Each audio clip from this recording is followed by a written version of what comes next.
Mari kita berdoa. Bapa di sorga, pada hari ini kami jemaat Grafe dan jemaat-jemaat-Mu yang lain biasanya berkumpul berjemaat, menyanyikan pujian dengan hati yang penuh sukacita kepadamu. Biasanya kami kumpul bertemu dengan wajah penuh sukacita, dengan hati yang bergelora. Tapi kami tidak bisa lakukan itu selama wabah penyakit masih mengancam Tuhan. Tuhan, oleh sebab itu kami hanya bisa berkumpul segelintir orang di asrama di sini. Dan puji syukur ada alat komunikasi, media sosial, bisa dipancarkan ke seluruh, bukan hanya Indonesia, bahkan seluruh dunia. Sehingga kami bisa bersama-sama bernyanyi, baik yang di sini maupun yang di rumah, dan mempelajari firman-Mu. Tolong kami Tuhan, pimpin kami. Dan Tuhan kiranya tolong keadaan dunia ini supaya kami bisa cepat berkumpul kembali. Kami berdoa dalam nama Tuhan Yesus Kristus. Amin. Oke jemaat yang dikasihi Tuhan, ayat ini sungguh-sungguh menggelitik hati yang kita baca itu. Karena ayat ini berkata, akan tetapi, di bagian akhirnya. Akan tetapi, jika anak manusia itu datang, adakah ia mendapati iman di bumi? Nah, ini menunjukkan apa? Menunjukkan bahwa Tuhan akan datang, pasti datang. Seperti yang dikatakan di Yohanes pasal yang ke-14. Pasti datang, aku akan datang menjemput kamu. Tetapi pada waktu anak manusia itu datang, adakah ia mendapati iman di bumi? Nah, ternyata Tuhan mencari iman. Tuhan mencari iman. Tuhan bukan mencari orang baik. Tuhan bukan mencari orang yang sangat bermoral. Tuhan bukan mencari guru moral yang hebat. Tidak. Tuhan mencari iman di bumi ini. Ya. Adakah ia mendapati iman di bumi? Bapak Ibu Saudara yang saya kasih dalam Tuhan. Apa beda orang bermoral dengan orang beriman? Anda tahu? Orang yang beriman, yang benar, pasti bermoral. Orang yang bermoral belum tentu beriman benar. Betul nggak? Orang yang beriman dengan benar pasti bermoral. Orang yang bermoral belum tentu beriman benar. Nah, Bapak Ibu Saudara yang saya kasih dalam Tuhan Yesus. Ini sangat penting. Lalu kenapa Tuhan Yesus bukan datang mencari orang bermoral, yang baik hati? Ya. Oh, hari ini saudara lihat ada banyak cerita, banyak medsos di sana, ya video-video pendek yang ini menceritakan tentang ini katanya inspirasi kebaikan dan lain-lain sebagainya. Banyak sekali saudara. Banyak sekali saya tahu. Tapi Alkitab yang kita baca kasih tahu Tuhan mencari iman. Tuhan mencari iman. Tentu iman yang benar. Tentu iman yang benar. Mengapa? Karena manusia tidak mungkin bisa masuk surga dengan kebaikan dari dirinya. Manusia tidak mungkin pergi ke surga dengan usaha melakukan hal-hal bermoral dengan kemampuannya. Tidak bisa. Mengapa? Pertanyaannya mengapa? Karena Allah Maha Kudus, surga Maha Kudus, tidak bisa dimasuki oleh dosa yang sekecil apapun. Dan manusia yang paling bermoral sekalipun di muka bumi ini, nggak mungkin dia tidak pernah melakukan dosa yang terkecil. Tidak mungkin. Dan dengan satu dosa itu sudah cukup ya, menghalanginya untuk menghampiri Allah yang maha benar, yang maha kudus. Sudah tidak mungkin bisa. Oleh sebab itu, dosa harus diselesaikan. Dosa harus diselesaikan. Dosa diselesaikan dengan cara apa? Dosa hanya dapat diselesaikan dengan satu cara. Dosa itu dihukum, baru selesai. Dosa harus dihukum, baru bisa selesai. Itulah sebabnya Adam dan Hawa jatuh dalam dosa. Mereka sudah berdosa, tidak bisa lagi kembali kepada Allah. Ketika tubuh mereka habis energinya. Dan harus mati. Kecuali dosanya diselesaikan. Yaitu dihukumkan. Oleh sebab itu, Bapak Ibu Saudara yang saya kasih dalam Tuhan, Allah segera menjanjikan juru selamat. Dan sebelum juru selamat tiba, Allah suruh manusia melakukan ibadah simbolik yang menggambarkannya. Ambil seekor domba, taruh di atas mezbah, pegang kepalanya, mengaku salah dan menyesal. Itu namanya bertobat. Mengaku salah dan menyesal. Apa fungsi domba itu? Untuk menyelamatkan manusia? No. Tidak ada satu ekor pun domba yang berjasa menyelamatkan manusia. Tidak ada. Itu hanyalah simbol. Itu ibadah simbolik. Domba itu mensimbolkan Yesus. Sampai sekian ribu tahun kemudian Yohanes Pembaptis menunjuk Yesus berkata, lihatlah anak domba Allah yang menghapus dosa dunia. Dan kemudian dia tersalib di atas kayu salib. Itulah sebenarnya momen penyembelihan domba Allah yang sesungguhnya. Bapak Ibu Saudara yang saya kasih dalam Tuhan. Ini disebut kabar baik. Ini disebut kabar baik. Kabar baik apa? Bahwa manusia berdosa ada harapan untuk masuk surga. Ada harapan. Tadinya tidak ada harapan. Wah, dari kecil saya mendengar bahwa kalau mati, ya orang Tionghoa mati masuk Jim Kian. Jim Kian itu, Jim itu artinya gelap. Turun ke alam gelap. Waduh, berapa gelap, mana bisa kita bawa senter di sana. Kadang-kadang ada orang mati, tahu nggak? Ya, mereka masukkan macam-macam barang ke dalamnya. Belum lama ini saya baru kubur lagi. Nah, ada yang tanya, ini mau dimasukkan nggak? Ini barang kesayangannya mau saya. Wah, kalau turun ke dunia yang gelap itu, mestinya bukan bawa emas, bawa apa? Bawa apa? Bawa senter. Saudara yang saya kasih dalam Tuhan Yesus. No, tidak bisa. Tidak ada harapan. Filosofinya masuk ke tempat yang gelap. Berapa gelap? Anda tahu ada berapa gelap? Oh, sungguh gelap. Ya. Nah, tidak ada harapan. Saya manusia tidak ada harapan. Harapannya ada ketika Yesus Kristus. Ketika Yesus Kristus dihukumkan di atas kayu salib menggantikan manusia. Dosa dari Adam sampai manusia terakhir ditaruh ke atas dirinya dan dijatuhi hukuman yang terberat. Yesus Kristus datang. Indah sekali saudara. Sebelum putus nyawanya dia berseru, sudah selesai katanya. Selesai. Oh, saudara yang saya kasih dalam Tuhan Yesus. Kabar baik. Ya. Kemana-mana kita kasih tahu orang kabar baik. Ya. Injil itu artinya kabar baik. Kabar baik. Ya. Kalau kita ketok rumah orang,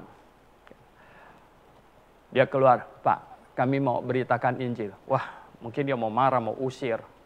Ya. Tapi kalau kau ketok pintu, dia buka, ada apa? Saya ada bawa kabar baik untuk Bapak. Kabar baik apa? Wah, ya loh.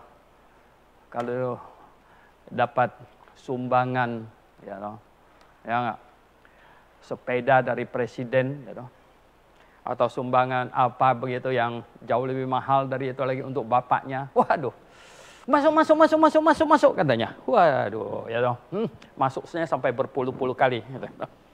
Saudara yang saya kasih dalam Tuhan. Tapi kalau kita bilang mau beritakan Injil, dia mau marah dulu. Padahal Injil itu artinya apa? Kabar baik. Injil itu artinya kabar baik. Kabar baik apa? Manusia yang tidak punya harapan untuk masuk surga. Kabar baiknya sekarang ada harapan. Dan lagi,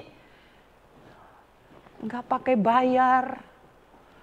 Nggak pakai macam-macam, bahkan nggak pakai isi formulir. Pakai apa?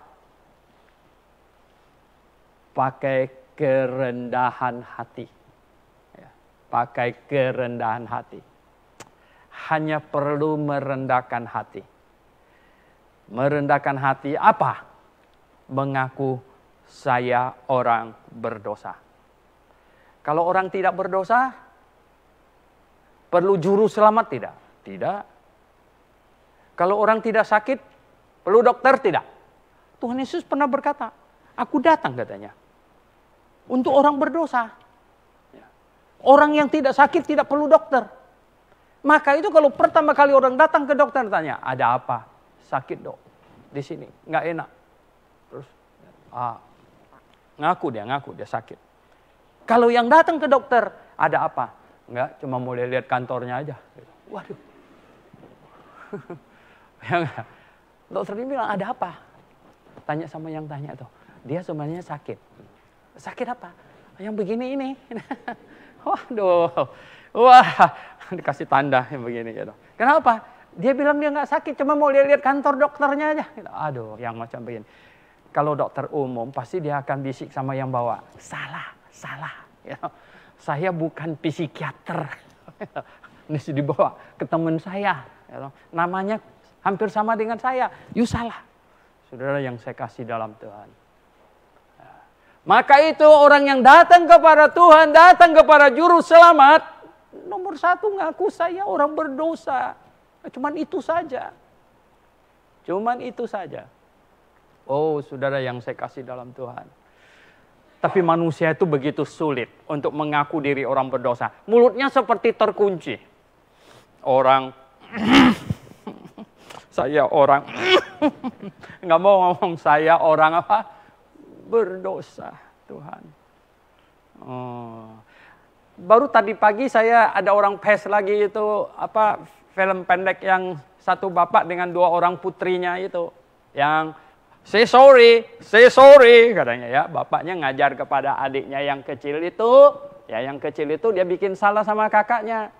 Dia bilang say sorry. Sampai dia duduk di lantai gini. No, say sorry. Okay, say sorry katanya. Sorry bilang kakaknya. Kemudian ada satu orang perempuan besar. Sodok dia. Gitu. Dia bilang bapaknya. Dia nggak say sorry. Bapaknya sampai pergi ke ini. Kasir di sana. Dia bilang, ini orang ya, dia ini kena anak saya, tapi dia nggak mau say sorry. Sampai dipanggil satpam segala macam. Wah itu perempuan galak sekali. Why should I say sorry? Wah kenapa saya harus bilang sorry? No, kamu bikin salah sama orang, kamu harus bilang apa?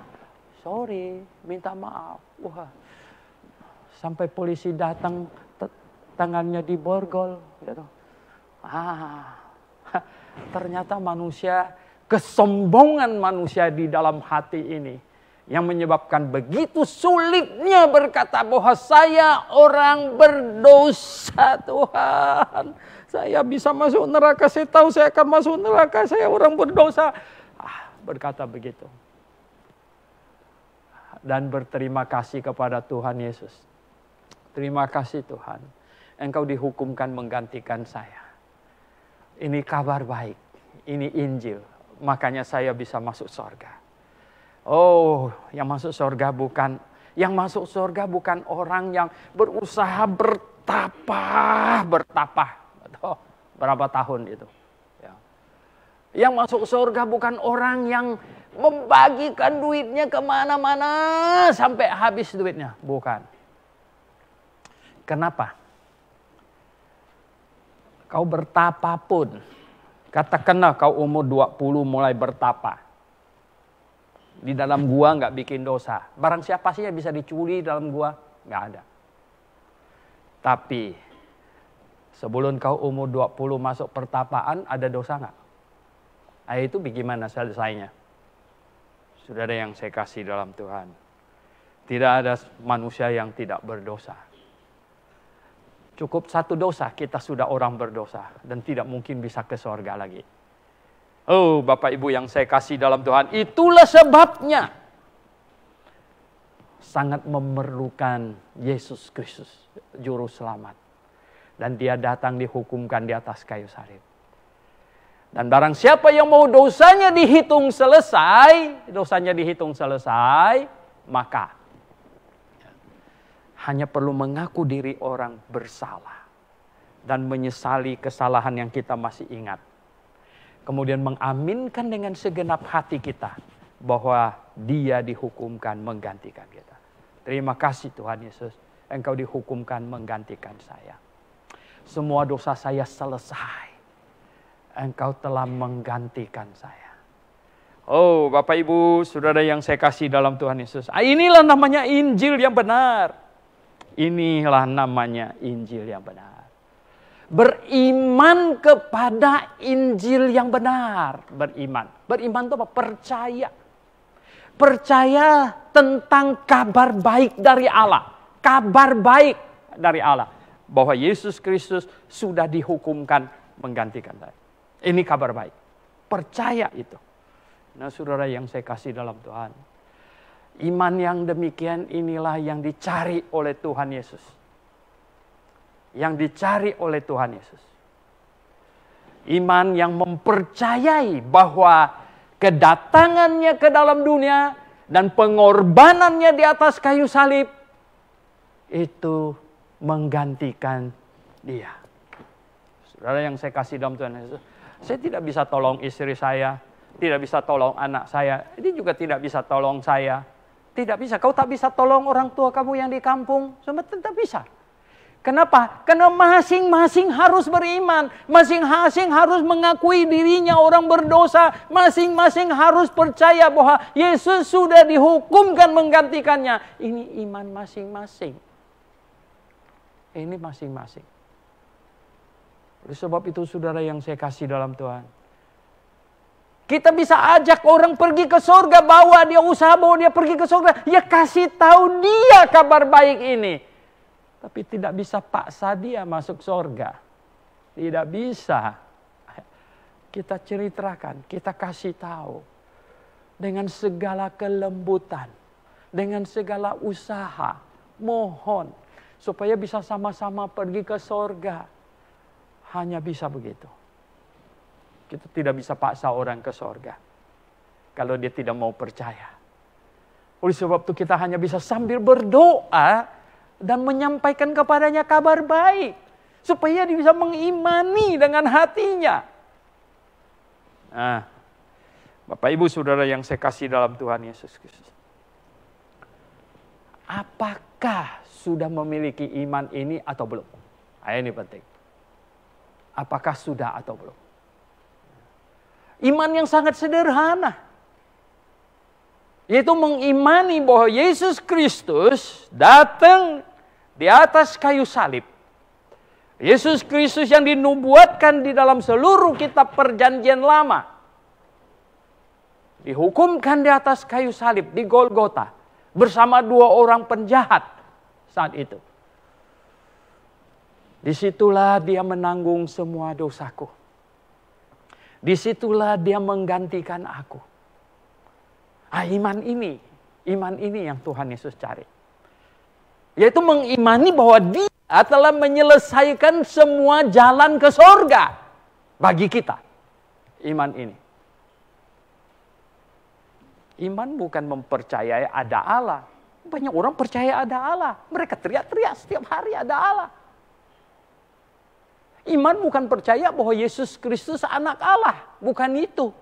Iblis tahu dia anak Allah. Iblis gemetar. Ketakutan. Mohon-mohon supaya tidak segera disuruh ke neraka. Bukan itu. Iman apa? Iman bahwa Yesus Kristus dihukumkan di atas kayu salib. Menggantikan. Personal, pribadi. Yesus dihukumkan di atas kayu salib. Menggantikan saya. Saya orang berdosa yang harus dihukum. Tapi dia dihukumkan menggantikan saya. Iman ini. Iman ini. Banyak orang tanya sama saya, Pak. Nah, kalau mereka yang hidup di perjanjian lama belum ada Yesus mati di atas kayu salib bagaimana? Mereka percaya kepada juru selamat yang akan datang. Menyembelih domba di atas mezbah itu adalah menandakan bahwa mereka percaya kepada janji Allah akan kirim juru selamat. Dan juru selamat akan datang dan akan disembelih seperti seekor domba itu. Jadi orang-orang perjanjian lama percaya kepada juru selamat yang akan datang. Dan kita yang hidup sesudah penyaliban Yesus Kristus, kita percaya kepada juru selamat yang sudah datang. Mereka percaya juru selamat yang akan datang, kita percaya juru selamat yang sudah datang. Tidak ada satu manusia pun akan masuk surga tanpa percaya kepada Tuhan Yesus. Ini Injil yang benar. Ini Injil yang benar. Tidak ada orang bisa masuk surga dengan kesempurnaan dirinya. Tidak ada. Tidak ada orang yang bisa sempurna. Tidak ada. Bagaimana bisa sempurna? Ya, pikiran kita itu kadang-kadang susah dikontrol.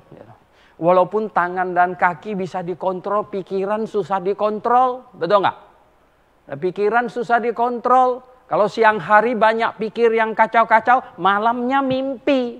Nanti mimpi yang kacau-kacau. Itu dia. Ya, nggak bisa. Kita tidak bisa sempurna karena satu biji dosa saja kita sudah tidak bisa masuk surga. Bagaimana saya bisa sempurna? Nggak mungkin, nggak mungkin. Oleh sebab itulah saya bersyukur bahwa Yesus Kristus menanggung semua dosa saya. Dan saya ada di dalam Dia. Saya ada di dalam Dia. Saya menjadi orang kudus di hadapan Allah Bapa. Ini yang indah. Ini yang indah. Ini yang namanya kabar baik. Injil.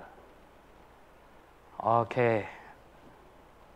Kita kembali ke nats kita. Kita kembali ke nats kita. Lalu, mengapa yang kita baca itu, Yesus Kristus datang sepertinya sangat pesimis dia. Ya, katanya akan tetapi jika anak manusia itu datang, adakah ia mendapati iman di bumi?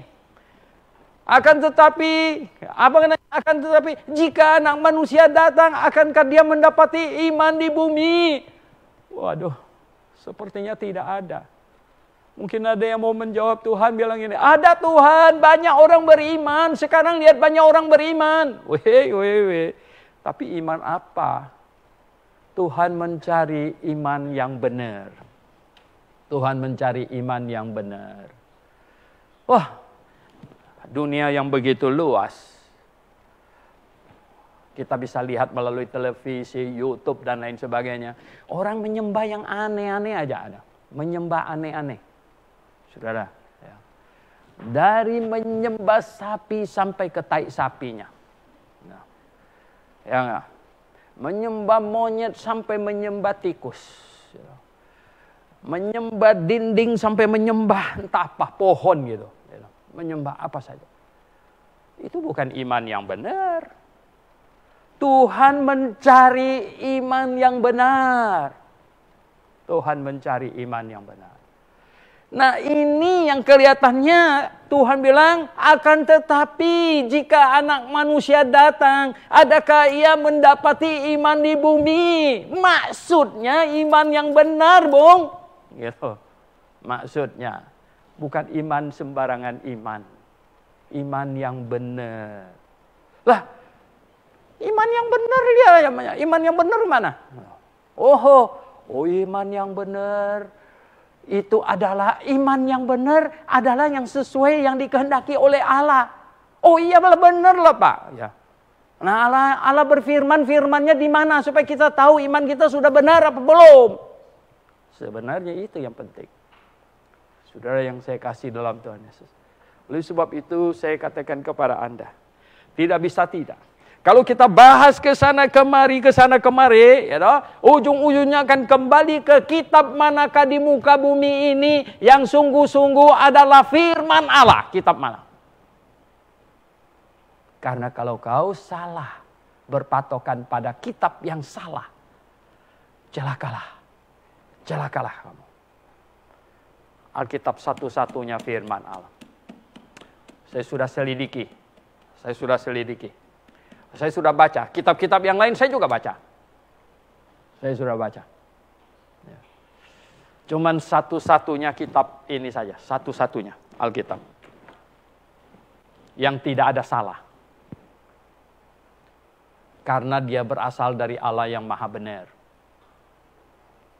Tidak ada salah. Yang mengajarkan standar moral yang paling tinggi karena dia berasal dari Allah yang maha suci. Maka itu tadi di depan saya omong apa? Kalau orang beriman yang benar pasti bermoral. Orang bermoral belum tentu beriman dengan benar.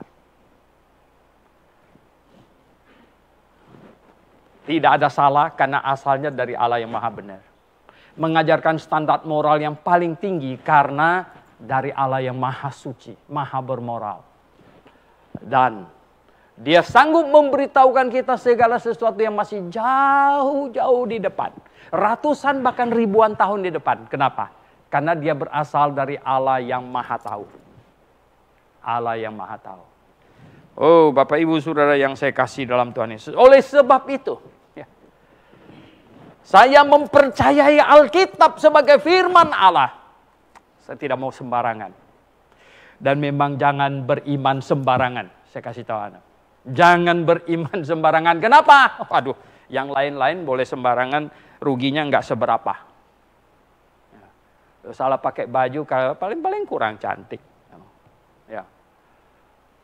Salah beli mobil, ya agak mahal sih. Gitu. Ya dipakai juga, nggak jadi salah. Salah kawin aja paling sengsara seumur hidup. Betul nggak?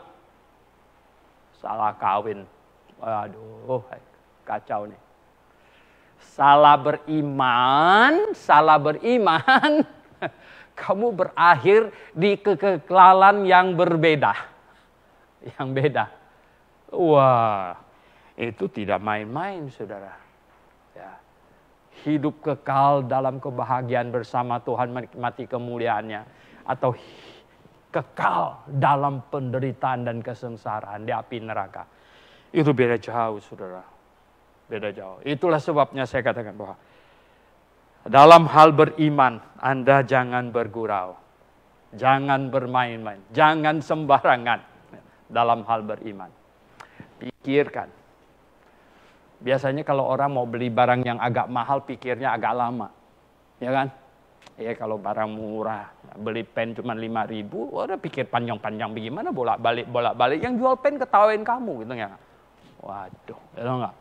Mana ini? Tapi kalau kau beli barang yang mahal, yang hampir semua uang sudah dikasihkan ke situ, ya toh masih belum cukup, masih mau bayar kredit lagi, kau pikirnya agak jauh, agak lama nih. Boleh enggak ini, benar apa enggak ini, sudah benar apa enggak ini, udah benar apa enggak. Maka itu dalam hal beriman, pikir, ya, pikir. Oh, jangan, wah saya kan sudah dilahirkan oleh orang agama ini, ya udah gue terusin aja. Terusin. Hey, no. Ya. Kalau kamu belum akil balik, belum bisa membedakan. Sejak kamu akil balik, kamu sudah harus mulai berpikir. Apakah iman yang sedang diimani oleh orang tua, yang diwariskan kepada saya, itu iman yang benar apa bukan? Mulai berpikir. Nah, Bapak Ibu Saudara yang saya kasih dalam Tuhan Yesus. Kita kembali lagi ke nats kita. Akan tetapi. Katanya, akan tetapi. Jika anak manusia itu datang, adakah ia mendapati iman di bumi? Bukankah ada banyak Kristen, masih banyak Pak. Kristen di mana-mana. Hampir 2 miliar orang Kristen. Masa Tuhan tidak temukan iman? Hei, oke. Ya. Tadi masih pakai teropong. Sekarang pakai mikroskop. Kita cek. Kita pakai mikroskop.